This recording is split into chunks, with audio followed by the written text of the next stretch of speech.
नमस्कार साथियों। बिहार शिक्षक भर्ती बीपीएससी टीआरई 4.0 के लिए 3000 पीआईक्यूज़ की श्रृंखला में आपका स्वागत है। 3000 पीआईक्यूज़ की श्रृंखला में आज आगे हम आपके लिए बीपीएससी हेडमास्टर की परीक्षा हुई थी जून 2024 में, और बीपीएससी हेडमास्टर के पीआईक्यूज़ को आज हम आपके लिए लेके आए हैं। बहुत ही महत्वपूर्ण प्रश्न यहाँ पर आपसे पूछे गए थे जो आपके टीआरई 4 के लिए बहुत ही महत्वपूर्ण साबित हो सकते हैं, और यहाँ से आपको कई सारे प्रश्न भी परीक्षा में देखने को मिल सकते हैं। पार्ट 1 है जिसमें आज हम लगभग 55 प्रश्नों को देखेंगे। आप सभी अभ्यर्थी प्रश्नों को देखिएगा, उसके आंसर भी आप कमेंट कर सकते हैं लाइव प्रीमियर्स में, और लाइव सेशन में आप अपना रिवीजन भी कर सकते हैं। बेस्ट रहता है आपके लिए, आपने अभी तक जो भी पढ़ा है, और प्रश्न को आप एक हिसाब से टेस्ट भी आपका हो जाता है, प्रश्नों का टेस्ट भी हो जाता है, और साथ में आपका रिवीजन भी हो जाता है, और साथ में तैयारी भी आपकी चलती रहती है। पहला प्रश्न आपके सामने है, निम्नलिखित में कौन सी गैस चूने के पानी को दूधिया बना देती है? पढ़ाया हुआ आपको एनसीईआरटी में बहुत अच्छे से। क्या ऑप्शन होगा, आंसर क्या होगा प्रश्न नंबर 1 का? कमेंट कीजिएगा। तो 1 में क्या आंसर होगा, और जब भी आप कमेंट करें 1 का ए, 1 का बी, 1 का सी, इस तरीके से आपको कमेंट करना है जो भी आपको आंसर लगे। तो यहाँ पर अगर हम बात करें तो कौन सी गैस चूने के पानी को दूधिया बना देती है? आंसर है कार्बन डाइऑक्साइड। इसमें आपको कोई भी शक नहीं है, हमने इसको डिटेल में डिस्कस भी किया है। चलिए आगे बढ़ते हैं। अगला प्रश्न आपके सामने है, नदी तथा उसकी सहायक नदियों के जोड़ों में से कौन सा एक जोड़ा सही नहीं है? यानी कि यहाँ पे आपके जो विकल्प दिए गए हैं उनमें से एक जोड़ा सही नहीं है, वो आपको पता लगाना है। गोदावरी की बात करें तो मानस दिया गया है, यानी गोदावरी मुख्य नदी है, और साथ में मानस सहायक नदी। दूसरा ऑप्शन है ब्रह्मपुत्र मुख्य नदी है, तिस्ता या टिस्टा, तिस्ता इसको समझिएगा। तो तिस्ता ब्रह्मपुत्र की सहायक नदी, यमुना चंबल, तो चंबल यमुना की सहायक नदी, भीमा कृष्णा की सहायक नदी। कौन सा इसमें गलत है ये आपको बताना है। तो सेकंड नंबर प्रश्न का राइट आंसर है गोदावरी मानस। बात करें मानस की, तो मानस जो है ये सहायक नदी है ब्रह्मपुत्र नदी की। तो ध्यान रखिएगा, मानस किसकी सहायक नदी है? ब्रह्मपुत्र की सहायक नदी है। आगे बढ़ते, बाकी यहाँ पर तिस्ता ब्रह्मपुत्र की है, चंबल की बात करें चंबल यमुना की है, भीमा सहायक नदी है कृष्णा की। अगले प्रश्न पर चलते हैं। प्रश्न है, निम्नलिखित कथनों पर विचार कीजिए। भारतीय संविधान में कोई संशोधन लाने का उपक्रम किया जा सकता है। यहाँ आपसे पूछा जा रहा है कि भारतीय संविधान में संवैधानिक संशोधन कौन कर सकता है? तो लोकसभा द्वारा, राज्यसभा द्वारा, राज्य विधानमंडलों द्वारा, राष्ट्रपति द्वारा। तो यहाँ पर आपको एलिमिनेट करना है, एलिमिनेशन के हिसाब से आपको प्रश्न पर आना है। तो यहाँ पर अगर हम बात करें तो राष्ट्रपति, आपको मालूम है कि राष्ट्रपति का काम क्या है? संशोधन विधेयक आएगा, विधेयक पर साइन करना, और साइन करने के पश्चात, हस्ताक्षर पर करने के पश्चात वो जो विधेयक होगा वो किस में तब्दील हो जाएगा? कानून में तब्दील हो जाएगा। तो संशोधन विधेयक कानून में तब्दील हो जाएगा, यानी कि बिल एक्ट में तब्दील हो जाएगा, और ये काम होता है राष्ट्रपति के द्वारा। इसका मतलब है संशोधन लाने का उपक्रम राष्ट्रपति नहीं करते हैं, राष्ट्रपति केवल साइन करते हैं। राज्य विधानमंडलों को बिल्कुल भी अधिकार नहीं है कि भारतीय संविधान में संशोधन कर सके। कौन कर सकता है भारतीय संविधान में संशोधन? तो ऐसा प्रस्ताव लोकसभा में आ सकता है, राज्यसभा में आ सकता है। तो लोकसभा और राज्यसभा यहाँ पर दोनों आंसर है, आपको हमने पढ़ाया भी है। तो लोकसभा और राज्यसभा यहाँ पर आंसर हो जाएगा। तो 1 और 2 आंसर हो जाएगा। 3, 4 आप हटा देते तो ये हट जाता, 3 से ये हट जाता, और 1 और 2 यहाँ पर आपका आंसर हो जाएगा। अगले प्रश्न पर चलते हैं। इस प्रश्न का राइट आंसर सी है। अगले प्रश्न पर चलते हैं। एक आयत की परिधि और चौड़ाई का अनुपात 5:1 है। यदि आयत का क्षेत्रफल 216 वर्ग किलोमीटर है तो आयत की लंबाई कितनी होगी? 15 सेंटीमीटर, 13 सेंटीमीटर, 17 सेंटीमीटर, 11 सेंटीमीटर। क्या होगा इस प्रश्न का राइट आंसर? एक बार इसको आप देख लीजिए, प्रश्न आपके सामने है। बाकी आप कमेंट कीजिए, सॉल्व करके हम भी यहाँ पर आपको बता दे रहे हैं सॉल्व करके। आयत की परिधि की अगर हम बात करें तो आयत की परिधि यानी कि perimeter of rectangle, perimeter of rectangle कितना होता है? तो ये होता है 2 × L+B। और चौड़ाई का अनुपात पूछा है, चौड़ाई मतलब ब्रेथ हो गया, तो 2 × L+B अपान B। अपान क्यों कर दिया? क्योंकि अनुपात बोला गया है, अनुपात है 5:1। यहाँ से B इधर चला गया तो 2L, यहाँ इसको हम सॉल्व कर लेंगे तो 2L हो जाएगा, प्लस 2 × B हो जाएगा, यानी कि 2B हो जाएगा, और B इधर चला गया तो 5B हो गया। 2L बराबर कितना हो जाएगा? तो 2B इधर चला जाएगा, तो यानी 5B - 2B हो जाएगा, 5B - 2B हो जाएगा। 2L बराबर 3B हो जाएगा, 2L बराबर 3B हो गया। 2l बराबर 3b हमारे पास आ गया। आयत का क्षेत्रफल कितना दिया है, आयत का क्षेत्रफल का फार्मूला क्या होता है, l into B. l into B बराबर 216 है। l का मान यहाँ पर आपके सामने कितना है, 2l का मान 3b है, तो इसको 2l कर सकते हैं आप। 2l करने के लिए आपको क्या करना होगा, तो 2 से मल्टीप्लाई कर दीजिए और 2 से इधर भी मल्टीप्लाई कर दीजिए, बराबर रहेगा इक्वेशन तब भी, और 2l हो जाएगा यहाँ पर। तो 2l की जगह पे आप 3b लिख सकते हैं इस तरीके से, और 202 गुणे 216, और यहाँ पर आपको 2l की जगह पे आप 3b अब लिख सकते हैं, यहाँ पे पुट कर दीजिए। तो 2l की जगह पे आप 3b पुट कर दीजिए, ये हो गया 2 गुणे 216। तो 3b इंटू बी कितना हो जाएगा, 3b स्क्वायर। 3b स्क्वायर बराबर हो गया 2 गुणे 216। बी स्क्वायर का मान कितना हो जाएगा, तो 2 गुणे 216/3। इसको आप सॉल्व करेंगे तो कितना आ जाएगा, 72 आ जाएगा। तो 72 आ जाएगा, और 2 इंटू 72 कितना हो जाएगा, 144। बी स्क्वायर बराबर 144 है, तो बी बराबर कितना मान आ जाएगा, तो प्लस माइनस का आ जाएगा 12। लेकिन हमें हमेशा जो लंबाई चौड़ाई ये सब लेते हैं प्लस में लेते हैं, तो इसलिए प्लस वाला मान लेंगे, तो बी बराबर 12 यहाँ पर आंसर आ जाएगा। तो ब्रेथ का मान यहाँ पर 12 आना चाहिए था। तो चौथे नंबर प्रश्न का जो राइट आंसर होगा वो हो जाएगा उपयुक्त में से कोई नहीं। तो पांचवा ऑप्शन होगा यहाँ पर आंसर। क्लियर हो गया होगा चौथा प्रश्न। आगे बढ़ते हैं। अगला प्रश्न है, बंगाल में भूमि राजस्व का अस्थायी बंदोबस्त किसके द्वारा किया गया था। बंगाल में भूमि राजस्व का अस्थायी बंदोबस्त किसके द्वारा किया गया था, Lord Clive, Lord Cornwallis, Warren Hastings. ये सब आप जितने भी अभ्यर्थी हमसे जुड़े हुए हैं काफ़ी टाइम से, अब ये सब प्रश्न बहुत ही आसान लगते होंगे आपको। तो बंगाल में भूमि राजस्व का अस्थायी बंदोबस्त किसके द्वारा लाया गया था, लॉर्ड कॉर्नवालिस के द्वारा। कब लाया गया था, 1793 में। चाहे बंगाल पूछे चाहे बिहार पूछे, आंसर एक ही है।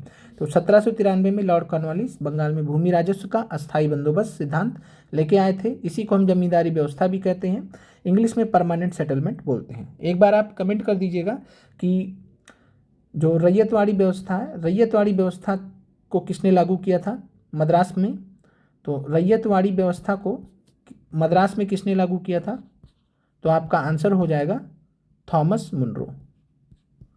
थॉमस मुनरो, ध्यान रखिएगा, हेक्टर मुनरो मत कर दीजिएगा। हेक्टर मुनरो 1764 में थे, तो यहाँ पर आप ध्यान रखिएगा इस चीज़ को। तो थॉमस मुनरो यहाँ पर रैयतवाड़ी की व्यवस्था इन्होंने मद्रास में स्टार्ट किया था 1820 में। 1820 से 27 के बीच में मद्रास के गवर्नर भी थे, 1820 से 27 के बीच में थॉमस मुनरो ने रैयतवाड़ी व्यवस्था शुरू की थी। रैयतवाड़ी व्यवस्था के जनक माने जाते हैं, अस्थायी बंदोबस्त के जनक माने जाते हैं लॉर्ड कॉर्नवालिस। ऐसे ही महालवाड़ी जो व्यवस्था थी, महालवाड़ी जो व्यवस्था थी उसके जो जनक हैं वो होल्ट मैकिंजी माने जाते हैं, होल्ट मैकिंजी माने जाते हैं। अगर आपसे सवाल पूछ ले कि पूरे भारत पर किस व्यवस्था के अंतर्गत, भूमि राजस्व के किस व्यवस्था के अंतर्गत पूरे भारत पर सर्वाधिक जो राजस्व भूमि जो था वो किसके अधीन था, किस व्यवस्था के अंतर्गत, अस्थायी बंदोबस्त के अंतर्गत था कि महलवाड़ी के अंतर्गत था कि रैयतवाड़ी, तो आंसर हो जाएगा रैयतवाड़ी। रैयतवाड़ी के अधीन अगर हम बात करें तो लगभग 51% था यहाँ पर। तो रैयतवाड़ी के अधीन सबसे ज़्यादा भूमि पर भूमि राजस्व रैयतवाड़ी के हिसाब से वसूला जाता था ब्रिटिश भारत में। अगले प्रश्न पर चलते हैं। अगला प्रश्न है, पाटलिपुत्र में कौन सी बौद्ध संगीति आयोजित की गई थी। तो पाटलिपुत्र में कौन सी बौद्ध संगीति आयोजित की गई, तो ये आपका 6 से 8 और टीजीटी पीजीटी के अभ्यर्थियों के लिए इंपॉर्टेंट प्रश्न है। तो पाटलिपुत्र में कौन सी बौद्ध संगीति आयोजित की गई थी, ये थी तृतीय। और 4 बौद्ध संगीतियाँ आयोजित की गई थी अलग अलग समय में, आप इसको याद कर लीजिएगा। जो भी 6 से 8, 9 से 10 और 11-12 वाले एसएसटी के अभ्यर्थी हों, आप इनको देख लीजिएगा। अगले प्रश्न पर चलते हैं। छठे प्रश्न का आंसर ए है तृतीय बौद्ध संगीति। मंगल पांडे ने मार्च 1857 में कहाँ विद्रोह किया था, तो 29 मार्च को मंगल पांडे ने कहाँ पर विद्रोह किया था, कमेंट कीजिएगा। झांसी में, बैरकपुर में, लखनऊ में। क्या आंसर होगा यहाँ पर, तो यहाँ पर अगर हम बात करें इस प्रश्न का जो राइट आंसर है वो है बी, बैरकपुर।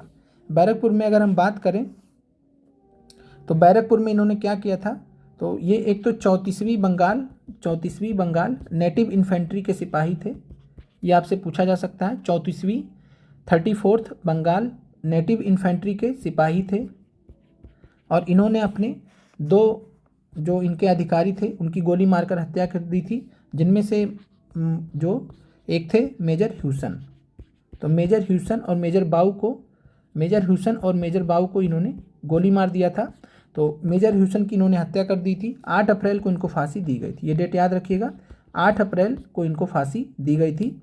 और 29 मार्च 1857 को यहाँ विद्रोह हुआ था। तो डेट पूरा आपको याद होना चाहिए। 29 मार्च 1857 को मंगल पांडे ने बैरकपुर में विद्रोह किया था। 8 अप्रैल को इनको फांसी दी गई। अगले प्रश्न पर चलते हैं।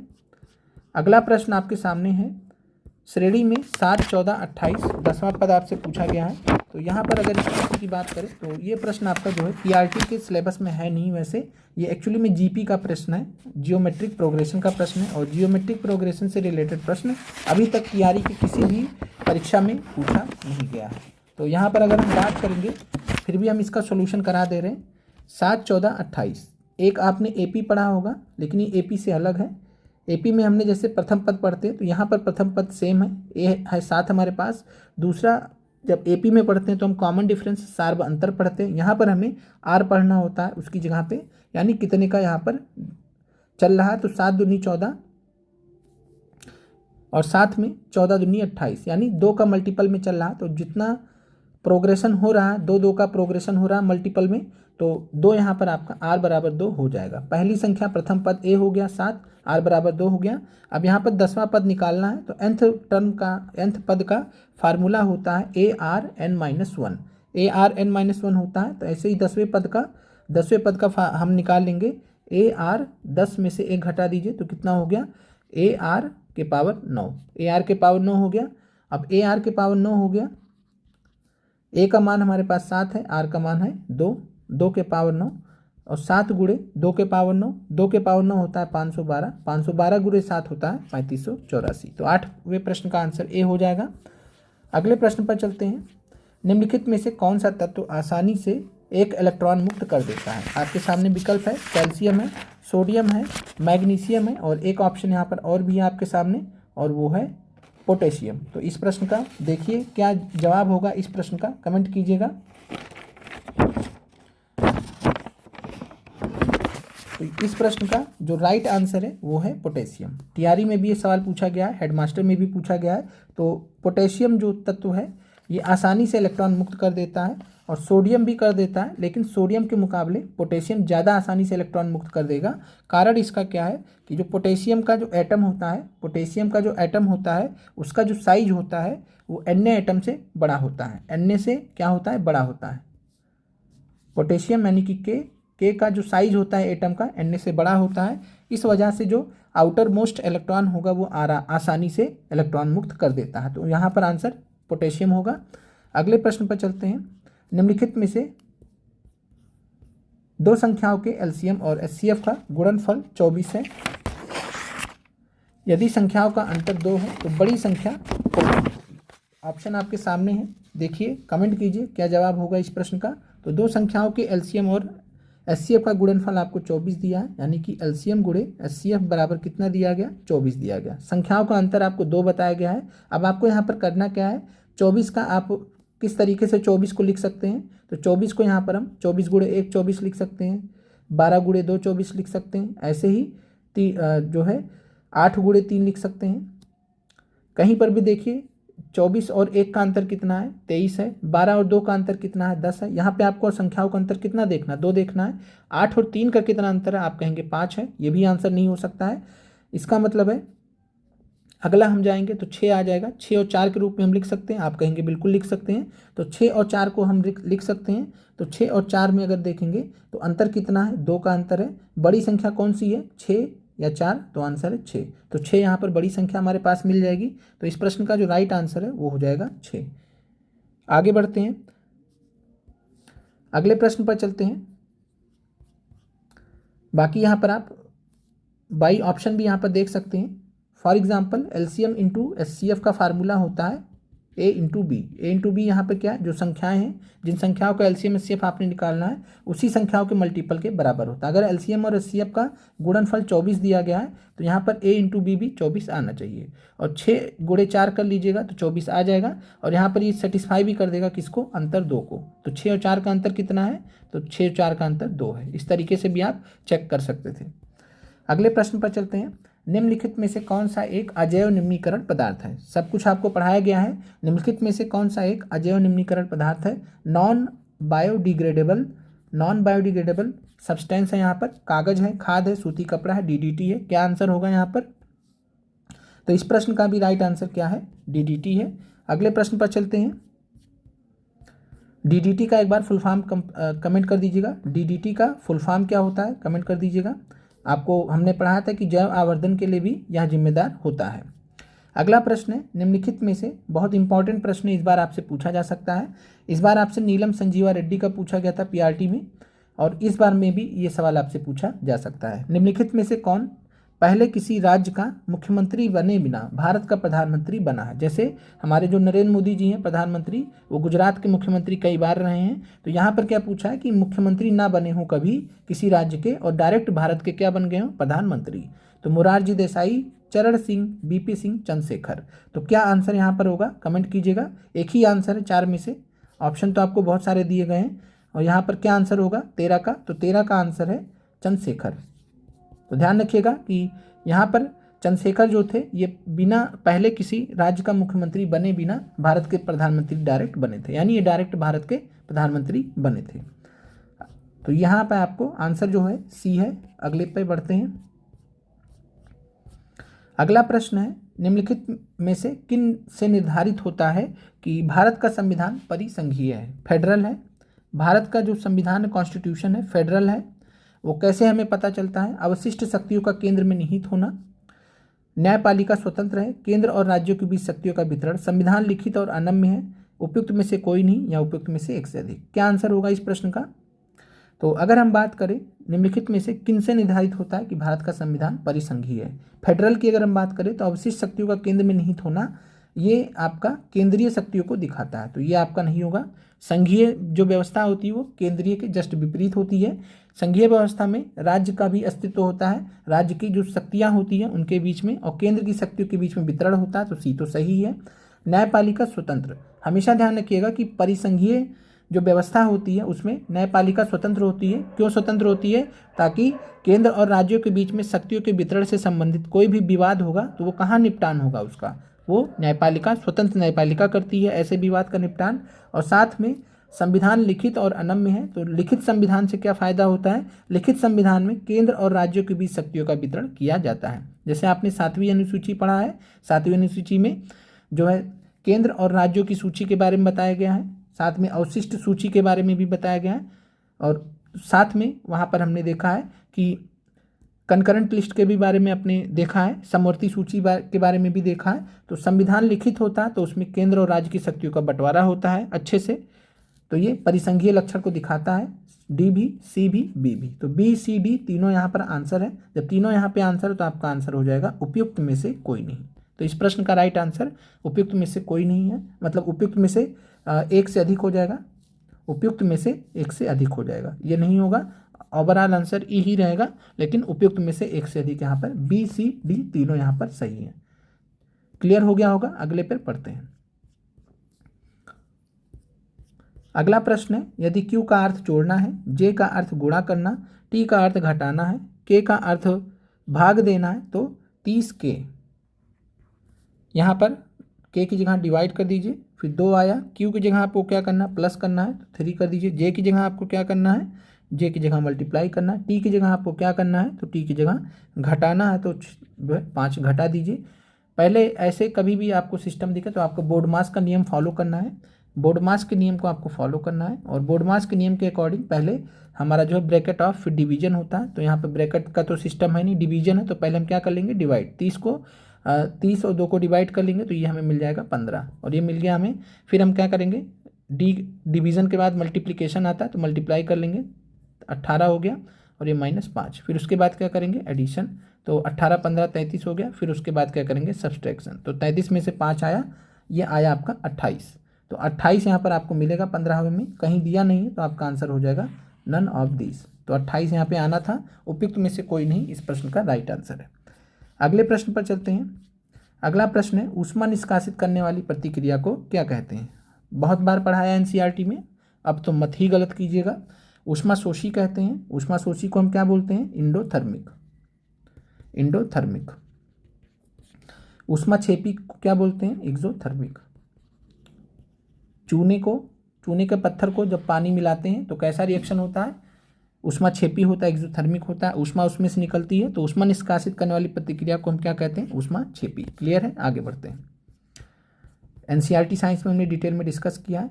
अध्यक्ष सदन के किसी भी सदस्य को बोलने से रोक सकता है और अन्य किसी सदस्य को बोलने दे सकता है। यह घटना कहलाती है अंतर प्रश्न, पक्ष त्याग, बैठ जाना, यील्डिंग द फ्लोर, मर्यादा, डिकोरम। तो यहाँ पर आपको बताना 17वें प्रश्न का राइट आंसर क्या होगा। तो अध्यक्ष जो होते हैं, मान लीजिए लोकसभा के अध्यक्ष हैं, किसी भी सदस्य को बोलने से रोक सकते हैं और अन्य किसी सदस्य को बोलने दे सकते हैं। उनको बोलेंगे कि आप बैठ जाइए, अब आप खड़े हो जाइए, आप बोलिए। तो जो बैठा देते हैं इसी को हम बोलते हैं बैठ जाना, यील्डिंग द फ्लोर। तो आंसर यहाँ पर सी राइट आंसर है। मर्यादा, डिकोरम होता है कि कितने सदस्य जो है मौजूद होने चाहिए ताकि जो लोकसभा या राज्यसभा की कार्रवाई है वो चल सके। तो ये होता है 10%। जितनी संख्या होती है लोकसभा की उसका 10% लोग मौजूद होना चाहिए। तो 17 नंबर प्रश्न का आंसर सी है। अगले प्रश्न पर चलते हैं। निम्नलिखित में से कौन एक तीसरी पीढ़ी के औद्योगिक सुधारों में सम्मिलित है? तो थर्ड जनरेशन आपको यहाँ पर इंडस्ट्रियल रिफॉर्म्स में बताना कौन कौन से आते हैं। ई बीच प्रोजेक्ट है, स्किल डेवलपमेंट है, मेक इन इंडिया है, उपरोक्त सभी है। तो आपको देखने में लग रहे होगा कि सारे के सारे क्या है, नए जमाने के हैं। ई बीच प्रोडक्ट भी नए जमाने का है, स्किल डेवलपमेंट भी नए जमाने का है, मेक इन इंडिया भी नए जमाने का है, उपरोक्त सभी यहाँ पर आंसर हो जाएंगे। ये सभी तीसरी पीढ़ी के औद्योगिक सुधार में शामिल हैं। और तीसरी पीढ़ी के औद्योगिक सुधार का मतलब यहाँ पर यही है कि टेक्नोलॉजी बेस्ड, पूरी तरीके से क्या है, ये टेक्नोलॉजी बेस्ड है। आपको मालूम है ये सभी चीज़ें किस पे चलती हैं? टेक्नोलॉजी पे चल रही हैं। अगला प्रश्न है, निम्नलिखित में से कौन, ये हो गया आपका, निम्नलिखित में से कौन एक कथन सही नहीं है? कौन सा कथन सही नहीं है? तो यहाँ पर एक शिवाजी से रिलेटेड प्रश्न है, सभी लोग देख लीजिए, शिवाजी महाराज से। तो शिवाजी के संरक्षक का नाम दादोजी कोंडदेव था। यहाँ पर आपको गलत, सही नहीं है, यानी कि गलत ऑप्शन का चुनाव करना है। शिवाजी की माता का नाम जीजाबाई था। शिवाजी की मंत्रिपरिषद सप्त प्रधान कहलाती थी। शिवाजी के पिता का नाम शाहजी था। चलिए हम आपके लिए आसान कर देते हैं, इसमें से केवल एक विकल्प है जो गलत है। 1 से 4 में कौन सा गलत है? तो आप कहेंगे कि शिवाजी का जो मंत्रिपरिषद था उसको हम क्या कहते थे? अष्टप्रधान, अष्टप्रधान कहते थे। तो यहाँ पर सप्त प्रधान नहीं कहेंगे, अष्टप्रधान कहेंगे, बाकी सब सही है। शिवाजी के जो संरक्षक थे उनका नाम दादोजी कोंडदेव था। शिवाजी की माता का नाम जीजाबाई था। शिवाजी की मंत्रिपरिषद का नाम अष्टप्रधान था। शिवाजी के पिता का नाम शाहजी था। तो यहाँ पे कौन सा कथन सही नहीं है? तो यहाँ पर कौन सा कथन सही नहीं है? सी हो जाएगा। शिवाजी की मंत्रिपरिषद को सप्त प्रधान नहीं अष्टप्रधान कहते थे। क्लियर हो गया होगा। आगे बढ़ते हैं। एक निश्चित राशि पर 2 वर्ष के लिए 4% प्रति वर्ष की दर से वार्षिक रूप से संयोजित साधारण एवं चक्रवृद्धि ब्याज के बीच का अंतर 1 रुपये है। मूलधन रुपए में क्या होगा? तो यहाँ पर अगर हम बात करें तो सॉल्व कर लीजिए आप लोग, ऑप्शन आपके सामने है, एक बार देख लीजिए, बाकी हम आपको यहाँ पर सॉल्व करा दे रहे हैं। तो रेट आपको दिया गया है 4%, टाइम दिया गया है 2 ईयर्स, 2 साल दिया गया। यहाँ पर एक फार्मूला होता है जिसको आपको लगाना है, CI माइनस SI लिख लीजिएगा। CI माइनस SI बराबर PR/100 के पावर 2। तो P समय दिया गया 2 वर्ष, तो यहाँ पे आपको 2 वर्ष लगा देना है।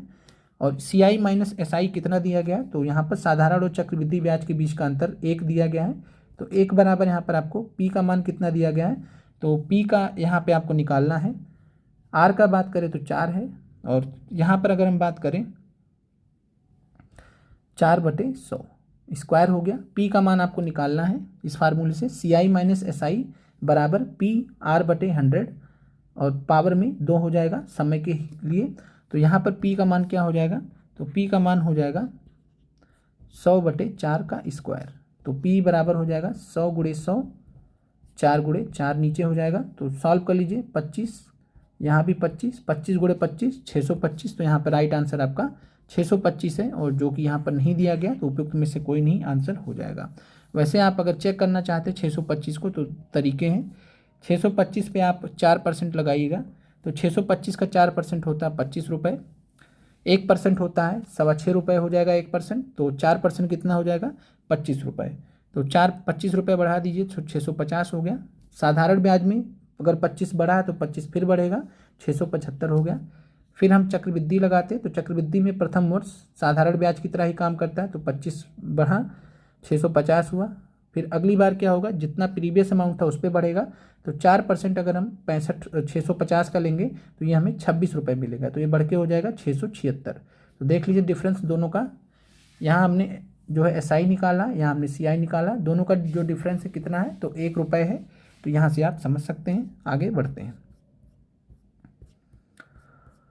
अगला प्रश्न है, दो विद्युत आवेश के बीच लगने वाले बल को निम्नलिखित में किस नियम से प्रतिपादित किया जाता है। तो आवेश जिसको हम चार्ज कहते हैं, चार्ज को किससे डिनोट करते हैं, अगर आप इसको इतना ही मालूम है तो आप आराम से इस प्रश्न का जवाब दे सकते हैं। चार्ज को, आवेश को किससे डिनोट करते हैं, अगर आपको इतना मालूम है तो आप इस प्रश्न का जवाब दे सकते हैं।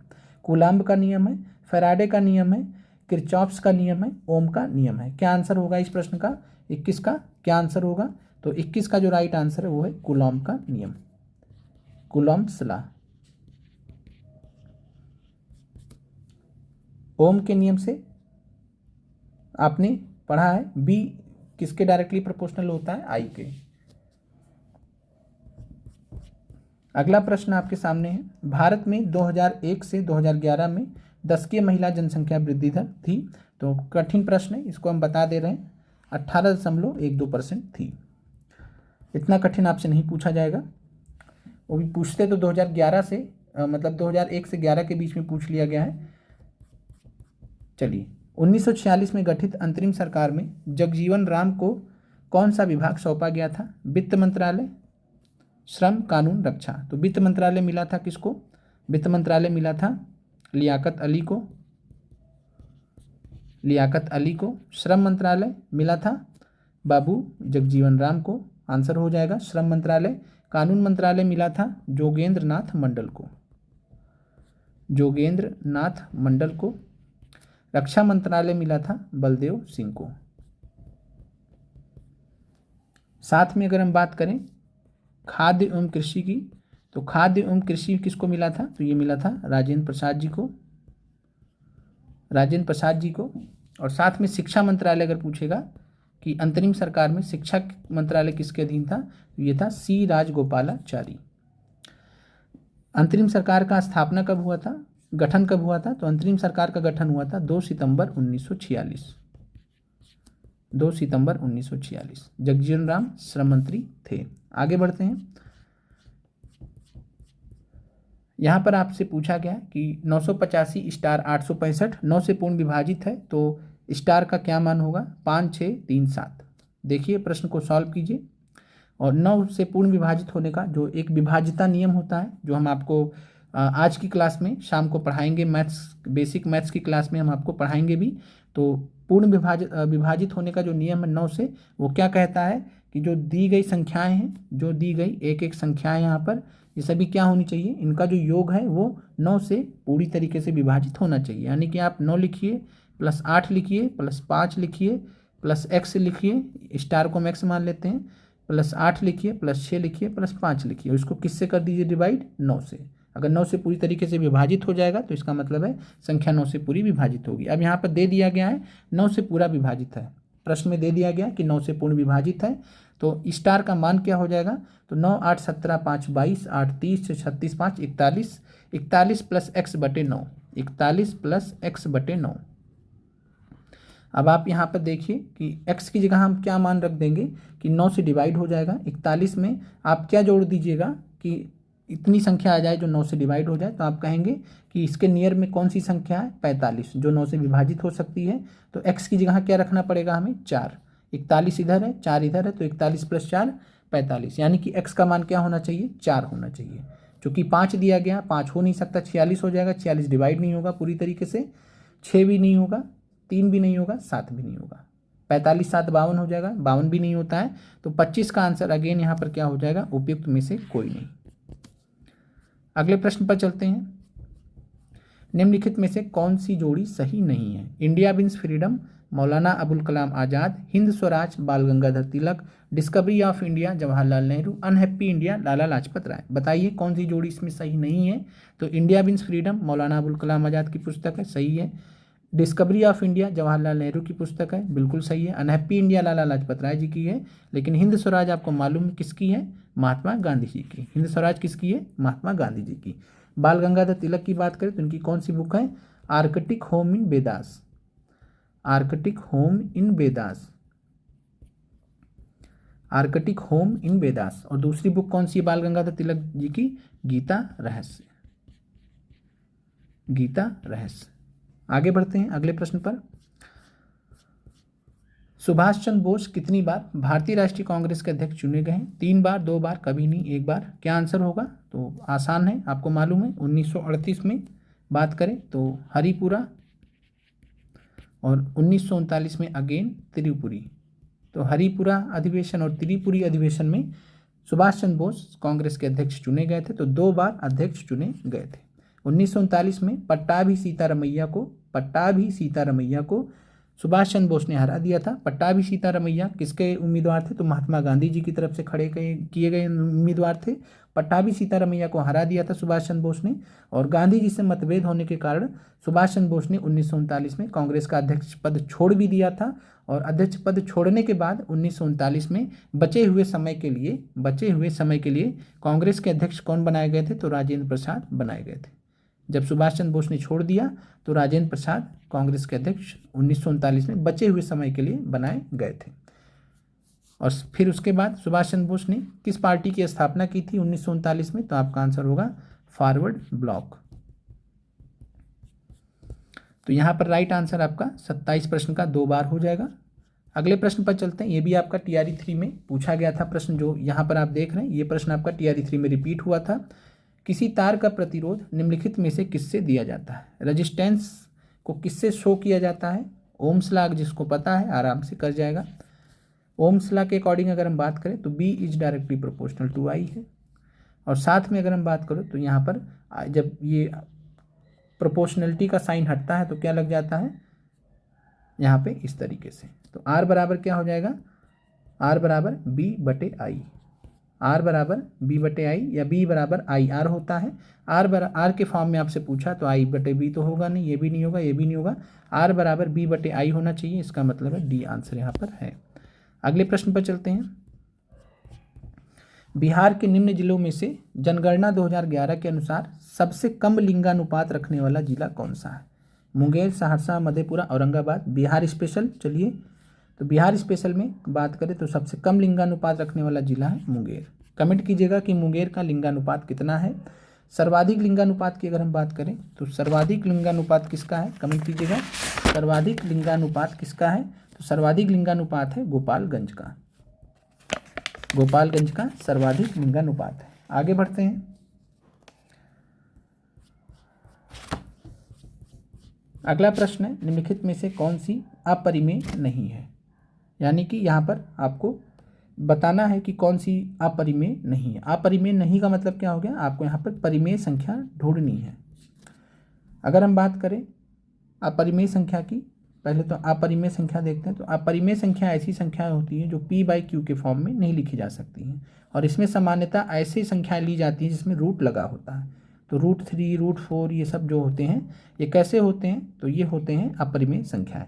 यहाँ पर आप देखेंगे तो 3 माइनस √7 है, 3 √7 है, 3 प्लस √7 है। तो ये सभी क्या है? अपरिमेय संख्याएं हैं। कैसी संख्याएं हैं? अपरिमेय संख्याएं हैं, रूट लगा हुआ है। लेकिन जो यहाँ पर आपके सामने अगर हम बात करें A विकल्प है, ये आपका अपरिमेय संख्या नहीं है। क्यों नहीं है?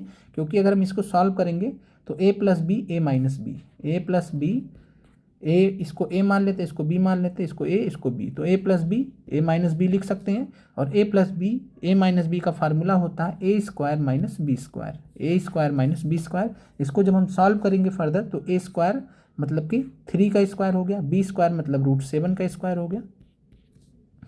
और हमेशा ध्यान रखिए रूट में अगर किसी का स्क्वायर होता तो वही नंबर वापस से आ जाता है। इसका मतलब है 3 का स्क्वायर तो 9 हो गया, √7 का स्क्वायर क्या हो जाएगा? 7 हो जाएगा। तो ध्यान रखिएगा √7 का स्क्वायर का मतलब ही क्या है? 7 हो जाएगा। तो 9 में से 7 गया 2। अब बताइए 2 कैसी संख्या है? तो ये अपरिमेय नहीं है। कैसी है? परिमेय संख्या है। 2 को हम 2/1 के रूप में लिख सकते हैं, यानी P/Q के रूप में लिख सकते हैं। तो यहाँ पर आपका A होगा, ये अपरिमेय संख्या नहीं है। बाकी ये तीनों यहाँ पर BCD कैसी संख्याएं हैं? अपरिमेय संख्याएं हैं। तो यहाँ पर आपको क्लियर हो गया कि यहाँ पर ये किसके बराबर आ गया? सॉल्व करने पे 2 के बराबर। तो ये अपरिमेय नहीं है, या परिमेय संख्या है ये, और ये तीनों यहाँ पर अपरिमेय हैं। अगले प्रश्न पर चलते हैं। कमरे के ताप पर द्रव्य अवस्था में रहने वाले एक धातु का नाम निम्न में से क्या होगा? तो रूम टेम्परेचर पर लिक्विड स्टेट में रहने वाले मेटल का नाम आपको बताना है। पारा है, तांबा है, ब्रोमीन है, जस्ता है। क्या यहाँ पर विकल्प होगा? तो यहाँ पर आप सभी को मालूम है, एनसीईआरटी में पढ़ाया गया है। आंसर पारा, मरकरी। तो मरकरी यहाँ पर अगर बात करें तो मेटल है जो लिक्विड स्टेट में रहता है। अगर आपसे यहाँ पर अधातु पूछ लेता, नॉन मेटल पूछ लेता, तो क्या बताते हैं आप? नॉन मेटल में ब्रोमीन है, जिसको हम रेड लिक्विड कहते हैं, लाल द्रव्य कहते हैं। रेड लिक्विड है ब्रोमीन, जो कि किस रूप में है? द्रव्य अवस्था में है, रूम टेम्परेचर पर, कमरे के ताप पर। तो अगर आपसे पूछता अधातु नॉन मेटल पूछता, तब आपका आंसर ब्रोमीन हो जाता। चूंकि यहाँ धातु पूछा गया, मेटल पूछा गया, तो आपका आंसर पारा हो जाएगा। तो इस प्रश्न का आंसर पारा है। आगे बढ़ते हैं अगले प्रश्न पर। एक समान शब्द चुनना है आपको। कोलकाता, मुंबई, मंगलोर से मिलता जुलता यहाँ पर क्या है? क्या जयपुर है, कानपुर है, कोचीन है, दिल्ली है? क्या आंसर होगा एक समान शब्द में? तो कोलकाता, मुंबई, मंगलोर की खास बात क्या है कि ये बंदरगाह शहर है। जैसा आपका याद होगा टीआरई में, पीआरटी में पूछा गया था एक सवाल, तो वही मिलता जुलता सवाल है। और यहाँ पर बात करें बंदरगाह शहर, पोर्ट सिटीज़ हैं। तो पोर्ट सिटीज़ में यहाँ पर आप देखेंगे तो जयपुर तो नहीं है, कानपुर तो नहीं है, दिल्ली तो नहीं है, कोचीन यहाँ पर आपका आंसर हो जाएगा। अगले प्रश्न पर चलते हैं। कोचीन आपका पोर्ट शहर है, बंदरगाह शहर है। सबसे पहले कौन सी घटना हुई थी? जालियांवाला बाग हत्याकांड, स्वराज पार्टी की स्थापना, काकोरी ट्रेन लूट, असहयोग आंदोलन। असहयोग आंदोलन की बात करें तो 1 अगस्त 1920 को स्टार्ट हुआ था, 12 फरवरी 1922 को समाप्त हुआ था। काकोरी ट्रेन लूट की बात करें तो 9 अगस्त 1925 को हुआ था। जब आप प्रश्न करें तब भी आपके दिमाग में ऐसे चलना चाहिए, अगर नहीं चलेगा तो आप गलत कर जाएंगे। स्वराज पार्टी की स्थापना कब हुई थी? 1 जनवरी 1923 को। जालियांवाला बाग हत्याकांड कब हुआ था? तो ये हुआ था 13 अप्रैल 1919 को। तो सबसे पहले कौन सी घटना हुई होगी? 1919 वाली, यानी कि जालियांवाला बाग हत्याकांड हमारा आंसर हो जाएगा। अगला प्रश्न है 21 से 24 नवंबर 2023 में रास महोत्सव का आयोजन कहाँ किया गया? तो जब भी आपसे, ये नवंबर की बात नहीं है, आपसे हर साल होता है ये रास महोत्सव, हमेशा याद रखिएगा, जीएस के हिसाब से भी याद रखिएगा। रास महोत्सव कहाँ मनाया जाता है? तो रास महोत्सव मनाया जाता है माजुली, असम में। तो माजुली आपको पता है क्या है? तो रास महोत्सव कहाँ मनाया जाता है हर साल? माजुली, असम में। माजुली क्या है आपको मालूम है? तो माजुली की अगर बात करें तो ये सबसे बड़ा नदी द्वीप है, सब विश्व का सबसे बड़ा नदी द्वीप है। नदी द्वीप का मतलब है कि ऐसा द्वीप जो नदी पर बना हो। तो सबसे बड़ा नदी द्वीप है विश्व का। और साथ में किस नदी पर स्थित है? तो ये है ब्रह्मपुत्र नदी पे। ब्रह्मपुत्र नदी पे, ब्रह्मपुत्र नदी पर स्थित है माजुली द्वीप। विश्व का सबसे बड़ा नदी द्वीप है और यहीं पर हर साल रास महोत्सव मनाया जाता है। अगला प्रश्न है, एक आदमी की औसत गति क्या है यदि वह 1/2 समय 40 किलोमीटर प्रति घंटा से, 1/3 समय 50 किलोमीटर प्रति घंटा से और शेष 60 किलोमीटर प्रति घंटा की गति से यात्रा करता हो? तो आपके सामने विकल्प भी हम शो कर दे रहे हैं। चलिए 4 विकल्प में से कोई आंसर होगा। तो एक आदमी की औसत गति आपको बताना है। यहाँ पर 1/2 समय कितने में कवर कर रहा है? 40 में। साथ में 1/3 समय वो कितने में कवर कर रहा है? 50 किलोमीटर प्रति घंटे की गति से। शेष 60 किलोमीटर प्रति घंटे की। तो शेष यानी कि 1/2 यहाँ हो गया, 1/3 यहाँ हो गया। 1/2 प्लस 1/3 कितना होता है? तो ये होता है 3 दूना 6। तो ये हो गया 3 + 2 5/6। तो 5/6 हो गया, यानी कि बचा कितना? तो 1/6 बच जाएगा। अगर 5/6 में से 1 में से 5/6 घटा देंगे तो 1/6 हो जाएगा, यानी कि 1/6 बचा है। तो ये आपका यहाँ पर 1/6 गुणे कितना बचा है? 60 किलोमीटर प्रति घंटा। तो यहाँ पर इस तरीके से आपका इक्वेशन बन जाएगा। 1/2 40 किलोमीटर के साथ में, 1/3 50 के साथ में और 1/60 यहाँ पर 60 के साथ में। इसको सॉल्व कर लीजिए तो ये 20 हो गया, ये सॉल्व कर लीजिए तो 10 हो गया। तो 20 और 10 30 हो गया और 30 और 50/3, 30 + 50/3 ये कितना हो जाएगा? 30 या 90, 90 और 50 140 हो गया, 140/3। 140/3 को सॉल्व कर लीजिएगा तो आंसर आपको सी मिल जाएगा 46.66। क्लियर हो गया होगा। आगे बढ़ते हैं। अगला प्रश्न है पढ़ाया हुआ एनसीईआरटी से, दो न्यूरॉन्स के बीच के गैप को क्या कहते हैं? दो न्यूरॉन्स के बीच के गैप को क्या कहते हैं? डेंड्रॉन कहते हैं, सिंथेसिस कहते हैं, एक्सोन कहते हैं, सिनेप्स कहते हैं, क्या कहते हैं? और ये प्रश्न आपका इस बार 6 से 8 साइंस में भी पूछा गया था, आपको हमने कराया हुआ है। तो सिनेप्स कहते हैं, पढ़ा भी आपने, इंग्लिश में सिनेप्स कहते हैं। हिंदी में सिनेप्स कहते हैं। ठीक है, तो दो न्यूरॉन्स के बीच के गैप को हम सिनेप्स कहते हैं। डेंड्रॉन कमेंट कीजिएगा, हमने आपको पढ़ाया एनसीईआरटी में कि डेंड्रॉन किस पॉइंट को कहते हैं न्यूरॉन में। 41 नंबर प्रश्न का आपको आंसर क्लियर हो गया होगा, डी यहाँ पर राइट आंसर है। अगला प्रश्न आपके सामने है, निम्नलिखित में से कौन सा सही सुमेलित नहीं है। अनुच्छेद 156 थोड़ा टफ सवाल है। राज्यपाल का पदावधि 153 राज्यपाल का कार्यालय। अनुच्छेद 154 राज्यपाल का कार्यकारी प्राधिकार। फिर यहाँ पर 155 है राज्यपाल को हटाना। तो यहाँ पे पूछा कौन सा सुमेलित नहीं, यानी कि गलत आपको बताना है। तो यहाँ पर अगर बात करें तो यहाँ पर अनुच्छेद 155 गलत है, राज्यपाल को हटाने की बात नहीं की गई, यहाँ पर राज्यपाल की नियुक्ति की बात की गई है, राज्यपाल को अपॉइंटमेंट की बात की गई है। तो राज्यपाल की नियुक्ति की बात अनुच्छेद 155 में की गई है, इसलिए यहाँ पर ये गलत है। हटाने की बात यहाँ पर नहीं की गई है, तो अनुच्छेद 155 यहाँ पर गलत है। तो यहाँ पर राइट आंसर हो जाएगा, अनुच्छेद 155 में राज्यपाल को नियुक्ति की बात की गई है। अगला प्रश्न है, शरीर निम्नलिखित में से किसके वंचित हो जाने से धनावेशित हो जाएगा। यानी एक कोई शरीर है, उसमें से आप क्या निकाल दीजिएगा कि शरीर पॉजिटिव हो जाएगा, धनावेशित हो जाएगा। प्रोटॉन निकाल देने से, इलेक्ट्रॉन निकाल देने से, अल्फा कण या न्यूट्रॉन, क्या आंसर होगा। तो यहाँ पर अगर हम बात करें तो शरीर में से निम्नलिखित में से किसके वंचित हो जाने से धनावेशित हो जाएगा, तो आंसर है इलेक्ट्रॉन। इलेक्ट्रॉन कैसा होता है, निगेटिव चार्ज। प्रोटॉन कैसा होता है, पॉजिटिव चार्ज। न्यूट्रॉन तो बेचारा शांत रहता है। तो आप अगर इलेक्ट्रॉन ही हटा देंगे तो शरीर में क्या बचेगा, प्रोटॉन और न्यूट्रॉन बचेगा। प्रोटॉन की वजह से क्या रहेगा, पॉजिटिव चार्ज। न्यूट्रॉन तो शांत ही रहेगा, न्यूट्रॉन से कोई मतलब ही नहीं, लेना देना ही नहीं है। तो कुल मिलाकर इलेक्ट्रॉन आप हटा देंगे तो शरीर कैसा हो जाएगा, धनावेशित हो जाएगा। क्लियर हो गया होगा। इलेक्ट्रॉन निगेटिव चार्ज होता है, अगर निगेटिव चार्ज ही नहीं बचेगा किसी शरीर में तो क्या बचेगा, पॉजिटिव चार्ज ही बचेगा, तो धनावेशित हो जाएगा। इस तरीके से आप समझ सकते हैं। तो यहाँ पर आंसर यहाँ पे 43 का क्या हो जाएगा, इलेक्ट्रॉन हो जाएगा। अगले प्रश्न पर चलते हैं, किसके कार्यकाल में कलकत्ता, मद्रास तथा बम्बई विश्वविद्यालय स्थापित किए गए थे। बढ़िया सवाल है। Lord Elgin, Lord Canning, Lord William Bentinck. सब कुछ आपको पढ़ाया गया, ऐसा हो नहीं सकता कि हमने आपको पढ़ाया ना हो किसी पॉइंट पर। तो किसके कार्यालय में कलकत्ता, मद्रास और बम्बई विश्वविद्यालय स्थापित किए गए थे, तो आंसर है 1857 में स्थापित किए गए थे। कब किए गए थे, 1857 में। कलकत्ता, मद्रास और बम्बई। हमने आपको याद करने का तरीका क्या बताया था, 3 प्रेसिडेंसीज थी ब्रिटिश सरकार के, ब्रिटिश शासन के दौरान 3 प्रेसिडेंसी थी, कलकत्ता प्रेसिडेंसी, मद्रास और बम्बई। 3 प्रांत थे, कलकत्ता, बंगाल प्रांत, मद्रास और बॉम्बे। उस हिसाब से भी आप देख सकते हैं। तो कलकत्ता, मद्रास और बम्बई विश्वविद्यालय स्थापित किए गए थे 1857 में लंदन विश्वविद्यालय के तर्ज पर। और ये किसकी अनुशंसा पे किए गए थे, तो 1854 में क्या आया था, शिक्षा का मैग्ना कार्टा, जिसको उड डिस्पैच बोलते हैं। शिक्षा का मैग्ना कार्टा, उड डिस्पैच। और उड डिस्पैच के संस्तुति पर या सुझाव पर 1857 में कलकत्ता, मद्रास और बम्बई विश्वविद्यालय स्थापित किए गए थे। 1857 में कौन थे गवर्नर जनरल, या 1857 में कौन थे, तो आंसर है लॉर्ड कैनिंग। क्लियर हो गया होगा आपको। और लॉर्ड कैनिंग का टाइम पीरियड क्या है, तो 1856 से लेकर 58 तक ये भारत के अंतिम गवर्नर जनरल थे। फिर 1858 से लेकर 62 तक ये भारत के पहले वायसराय थे। तो दोनों उपाधि इनको दी जाती है, अंतिम गवर्नर जनरल 1856-58, 1858-62 में ये प्रथम भारतीय वायसराय, प्रथम मतलब भारत के वायसराय। 44 में बी आंसर हो जाएगा। अगले प्रश्न पर चलते हैं। इंटरनेशनल शुगर ऑर्गेनाइजेशन द्वारा 63वें परिषदीय बैठक में 2024 की अध्यक्षता के लिए किस देश को नामित किया गया है, तो international sugar organisation, current affair का सवाल है, इंपॉर्टेंट इसलिए रखा गया है।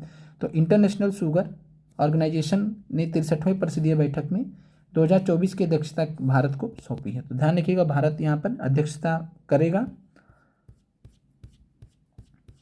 बिहार के निम्नलिखित राष्ट्रीय राजमार्गों में से कौन सा सबसे लंबा है। अगेन बिहार स्पेशल का प्रश्न आपके सामने। तो बिहार के निम्नलिखित राष्ट्रीय राजमार्गों में से कौन सा सबसे लंबा है, तो यहाँ पर राइट आंसर है NH-31। NH-31 सबसे लंबा है, बिहार स्पेशल के पॉइंट ऑफ व्यू से याद रखिएगा। अगला प्रश्न है, शरीर के अंदर भोजन का ब्रेकडाउन करने वाले उत्प्रेरक को बताइए। भोजन के ब्रेकडाउन करने वाले उत्प्रेरक के उदाहरण अगर हम बात करें तो एमाइलेज आपने पढ़े होंगे। एमाइलेज क्या करता है, तो ये कार्बोहाइड्रेट को तोड़ता है, हमारे मुख में पाया जाता है लार के साथ में। तो कार्बोहाइड्रेट को ये तोड़ता है, एमाइलेज की बात करें। और इसी प्रकार से अगर हम बात करें, लाइपेज होता है, बाकी आप कमेंट कर दीजिए ए बी सी में से क्या आंसर होगा। तो लाइपेज होता है, तो लाइपेज का काम क्या होता है, तो लाइपेज ये पैनक्रियास में पाया जाता है, पैनक्रियास में, और पैनक्रियास में ये फैट को तोड़ता है, तो फैट को ब्रेक करता है, वसा को ब्रेक करता है। इसके अलावा एक प्रोटियास होता है, प्रोटियास होता है भोजन के ब्रेकडाउन के लिए। तो प्रोटियास जो करता है प्रोटीन का ब्रेकडाउन करता है, तो प्रोटीन को ब्रेकडाउन करता है प्रोटियास। और इन सभी को हम क्या बोलते हैं, डाइजेस्टिव एंजाइम्स, डाइजेस्टिव एंजाइम्स। तो आंसर यहाँ पर शरीर के अंदर भोजन का ब्रेकडाउन करने वाले उत्प्रेरक का नाम क्या है, डाइजेस्टिव एंजाइम्स। उदाहरण हमने आपको बता दी, एमाइलेज, साथ में लाइपेज और प्रोटीएज, डाइजेस्टिव एंजाइम्स हम इन्हें कहते हैं। अगला प्रश्न आपका है, शरीर के अंदर, ये हो गया आपका, सत्यार्थ प्रकाश के लेखक कौन है, सत्यार्थ प्रकाश के लेखक कौन है, दयानंद सरस्वती हैं, स्वामी विवेकानंद है, राजा राम मोहन राय हैं, बाल गंगाधर तिलक है। सत्यार्थ प्रकाश के लेखक कौन है, तो आंसर आपका हो जाएगा सत्यार्थ प्रकाश किसकी रचना है, तो सत्यार्थ प्रकाश रचना है दयानंद सरस्वती की। अगले प्रश्न पर चलते हैं, सत्यार्थ प्रकाश के लेखक हो गए दयानंद सरस्वती। अगला प्रश्न है, जेड बराबर 52 है, जेड का मान कितना होता है, 26 होता है, यानी 26 का 2 गुना कर दिया गया है। ACT का बात करें तो 48 कर दिया गया। बैट क्या होगा, तो यहाँ पर क्या किया गया कि सभी को आप जोड़ लीजिए, उनको 2 से मल्टीप्लाई कर दीजिए। तो बैट की बात करें तो बैट का क्या होता है, 2 होता है, ए का 1 होता है, टी का 20 होता है। तो 20 एक 23, 20 एक 21, 2 23, 23 हो गया। तो 23 का दोगुना कर दीजिए, तो 23 दूना 46 आपका आंसर, राइट आंसर हो गया। इसी प्रकार से ACT 48 बना है, चेक कर लीजिएगा। 49 में आंसर डी हो जाएगा। भारत में ग्रामीण विकास के लिए APJ अब्दुल कलाम द्वारा प्रस्तावित व्यूह रचना पूरा प्रारंभ की गई थी। तो इन्होंने एक पूरा का कॉन्सेप्ट दिया था, तो पूरा का कॉन्सेप्ट किसने दिया था, अब्दुल कलाम ने, ग्रामीण विकास के लिए। कब दिया था, तो आपका राइट आंसर है 2004। अगला प्रश्न है, प्रत्येक परिमेय संख्या है, पूर्णांक है, प्राकृतिक संख्या है, वास्तविक संख्या, पूर्ण संख्या है। तो परिमेय संख्या की अगर हम बात करें तो ये वास्तविक संख्या के अंतर्गत आते हैं। आज वास्तविक संख्या में 2 संख्याएं होती हैं, हम जिसमें पढ़ते हैं परिमेय संख्या पढ़ते हैं, एक अपरिमेय संख्या पढ़ते हैं। तो अपरिमेय संख्या की अगर हम, अपरिमेय संख्या तो हो गई, बाकी परिमेय संख्या के अंतर्गत हम जो है पूर्णांक संख्याओं को पढ़ते हैं। तो कुल मिलाकर परिमेय संख्या जो होती है वास्तविक संख्या का ही पार्ट होती है, तो इसीलिए प्रत्येक जो परिमेय संख्या होगी वो वास्तविक संख्या भी होगी।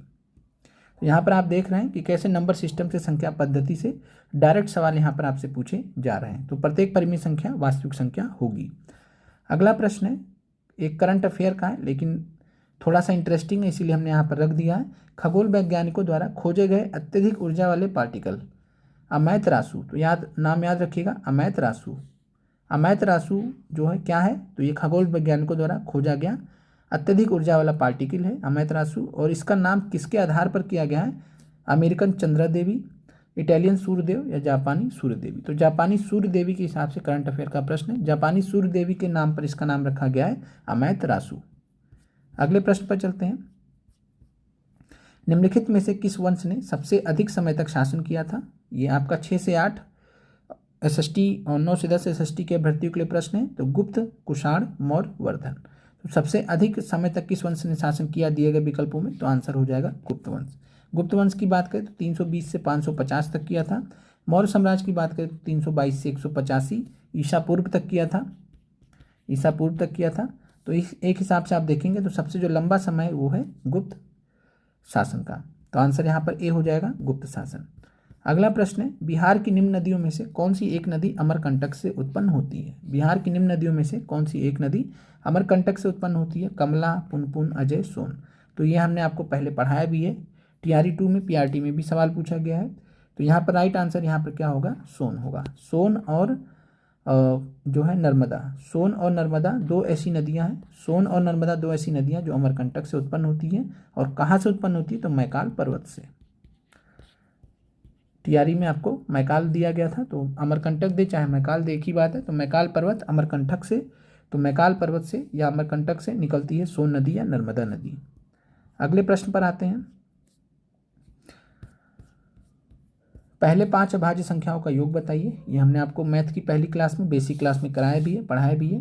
तो याद होगा आपको, 2 + 3 + 5 + 7 + 11। तो 11 7 18, 5 23, 3 26, 2 28। ये हमने आपको कराया भी था। आगे बढ़ते हैं। योजना आयोग को नीति आयोग द्वारा प्रतिस्थापित कब किया गया था? 1 जनवरी 2016, अप्रैल 15 2015, अप्रैल 15 2016, 1 जनवरी 2015। तो योजना आयोग को नीति आयोग के द्वारा प्रस्थापित कब किया गया था, यानी नीति आयोग कब आया था? तो नीति आयोग आया था 1 जनवरी 2015 को। नीति आयोग के अध्यक्ष कौन होते हैं? तो प्रधानमंत्री, भारत के प्रधानमंत्री नीति आयोग के अध्यक्ष होते हैं। योजना आयोग कब बना था? तो योजना आयोग बना था 15 मार्च 1950 को, 15 मार्च 1950 को। साथ में हम बात करें योजना आयोग के प्रथम अध्यक्ष कौन थे? तो जैसे नीति आयोग के अध्यक्ष प्रधानमंत्री होते हैं, वैसे ही योजना आयोग के अध्यक्ष कौन होते थे? तो प्रधानमंत्री होते थे। और उस समय प्रधानमंत्री थे कौन? तो जवाहरलाल नेहरू, एक ही इंसान थे, जवाहरलाल नेहरू। तो जवाहरलाल नेहरू योजना आयोग के प्रथम अध्यक्ष हो जाएंगे। 15 मार्च 1950 को योजना आयोग की स्थापना हुई थी। 1 जनवरी 2015 को मोदी सरकार के शासन में योजना आयोग को बंद करके नीति आयोग, या कह सकते हैं कि योजना आयोग का नाम बदल के नीति आयोग कर दिया गया था। नीति का फुल फॉर्म क्या है यहाँ पे? तो national institution for transforming India, national institution for transforming, T for transforming India. तो national institution for transforming India ये नीति आयोग का पूरा नाम है। कई बार आपसे पूछा गया है, याद रखिएगा। अगला सवाल है, अम्ल क्षार के साथ क्रिया करके लवण एवं पानी बनाते हैं, इस प्रतिक्रिया को क्या कहते हैं? तो हमने आपको कई बार पढ़ा है कि एसिड बेस के साथ में रिएक्ट करते हैं, और जब एसिड बेस के साथ में रिएक्ट करते हैं तो साल्ट और वाटर बनता है, और ऐसी प्रक्रिया को हम क्या कहते हैं? पृथक्करण, संयोजन, समानयन, निष्प्रभावीकरण। तो हमने आपको बोला है, दो नाम आपसे बीपीएससी बोलता है, एक देता है निष्प्रभावीकरण, तो निष्प्रभावीकरण ही है ये, और एक हिसाब से यहाँ पे उदासीनीकरण भी कहते हैं। बाकी आप जब इंग्लिश वाला देखेंगे इसका, तो वहाँ आपको क्या दिया जाएगा? इंग्लिश में हमेशा न्यूट्रलाइजेशन, हिंदी में कई बार चेंज कर दिया जाता है। तो ऐसे प्रश्न में आपको फंसना नहीं है, इंग्लिश आप देख लीजिए, सीधे सीधे आपको क्लियर हो जाएगा। आप चाहे हिंदी माध्यम के भी हों, इंग्लिश देख लीजिएगा तो आपको क्लियर हो जाएगा। तो न्यूट्रलाइजेशन रिएक्शन कहिए, उदासीनीकरण कहिए, निष्प्रभावीकरण कहिए। आंसर 58 का डी हो जाएगा। एपी में लुप्त पद आपको बताना है। तो यहाँ पर अगर हम बात करें तो इस प्रश्न का जो राइट आंसर है वो है 18 और 8। 18 आएगा, 18 के बाद 13 आएगा, 13 के बाद 8 आएगा, 8 के बाद 3 आएगा। यहाँ पर आप डिफरेंस देखेंगे एपी में, तो डिफरेंस बराबर होना चाहिए। 18 और 13 और 18 का डिफरेंस कितना है? A2 - A1 कितना है? तो 13 में से 18 गया -5, 8 में से 13 गया -5, 3 में से 8 गया -5, तो -5 का यहाँ पर कॉमन डिफरेंस है। तो यहाँ पे आपका एपी बन जाएगी 18 और 8 रखने पर। बाई ऑप्शन इसको रखकर आप चेक कर सकते थे, जिसमें आपको तीनों में सेम दिखेगा डिफरेंस, वही आपका आंसर हो जाएगा। तो 18 और 8 रखेंगे तभी आपको ये डिफरेंस सेम दिखेगा। अगला लास्ट प्रश्न आज का, भारत के कार्यवाहक मुख्य न्यायाधीश नियुक्त किए जाते हैं। तो भारत के जो कार्यवाहक मुख्य न्यायाधीश होते हैं, कौन नियुक्त करता है? राष्ट्रपति करते हैं। राष्ट्रपति की पूर्व स्वीकृति से भारत के मुख्य न्यायाधीश, तो भारत के मुख्य न्यायाधीश के परामर्श से राष्ट्रपति। तो हमेशा ध्यान रखिएगा कि भारत के जो कार्यवाहक मुख्य न्यायाधीश होते हैं वो राष्ट्रपति द्वारा नियुक्त किए जाते हैं, कभी भी मुख्य न्यायाधीश नियुक्ति नहीं करते हैं, तो ये तो हो नहीं सकता। और भारत के मुख्य न्यायाधीश के परामर्श से राष्ट्रपति, ये भी यहाँ पर नहीं है। भारत के मुख्य न्यायाधीश भी कभी नहीं होंगे, कभी भी मुख्य न्यायाधीश वो खुद अपॉइंट किए जाते हैं। तो भारत के कार्यवाहक मुख्य न्यायाधीश नियुक्त किए जाते हैं राष्ट्रपति के द्वारा। मिलते हैं आप लोगों से अगले वीडियो में, और शाम को 4 बजे हम आपसे दोबारा से मिलेंगे। 4 बजे शाम में आपको याद है क्या होगा? भूगोल का आपका नया क्लास आएगा, जिसके लिए आपको तैयारी करना है। तो मिलते हैं आपसे। और भूगोल में हम आज क्या कराएंगे? तो 11th क्लास का chapter number 2, first chapter complete हो गया, चैप्टर नंबर 2 से आपको प्रश्न कराए जाएंगे। मिलते हैं आप लोगों से अगले वीडियो में। आप लोगों का जुड़ने के लिए धन्यवाद। कमेंट कीजिएगा कि आज की क्लास कैसी लगी, और यहाँ पर आपको बौद्ध धर्म की 4 संगीतों के बारे में दिया गया है, तो आप लोग देख लीजिएगा। जो 6 से 8 के अभ्यर्थी हों, आप लोगों का जुड़ने के लिए धन्यवाद।